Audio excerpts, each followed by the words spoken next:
DJ song सुनने के लिए इस चैनल को सब्सक्राइब करो। Presented by Tarana Music।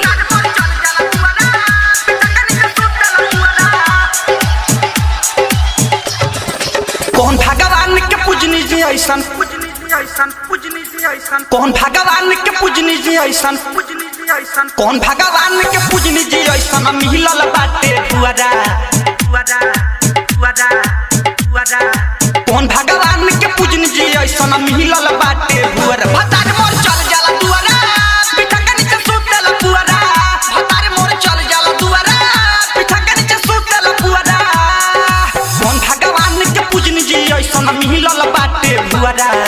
कौन भगवान के पूजनी जी ऐसन मिलल बाटे दुआरा। भतार मोर चल जाला दुआरा, पिठा के नीचे सुतल पुआरा।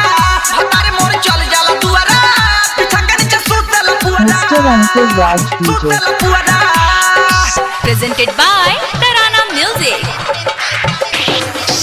अंकुर भाई का चैनल सब्सक्राइब करो।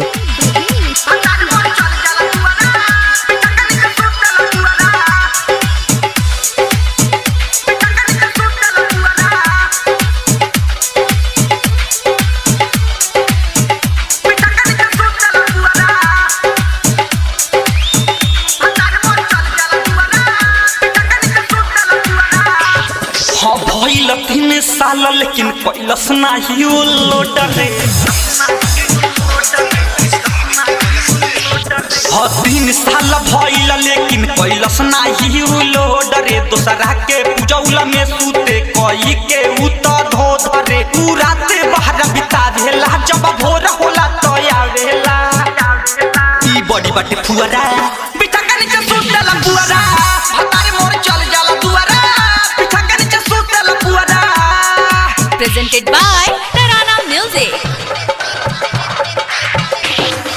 Mix by Ankur Raj DJ.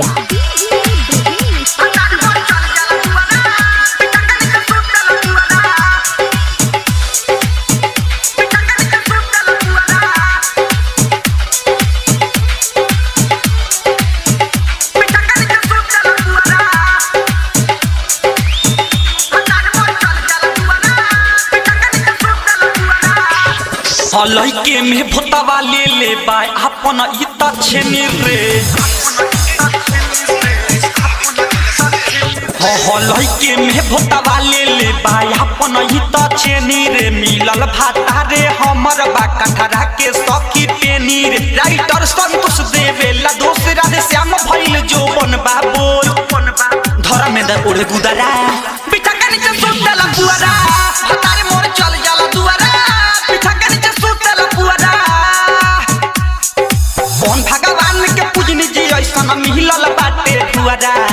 कौन भगवान के पूजनी जी ऐसन मिलल बाटे दुआरा। भतार मोर चल जाला दुआरा, बिठा के नीचे सुतल पुआरा। नए गाना सुनने के लिए इस चैनल को सब्सक्राइब करें।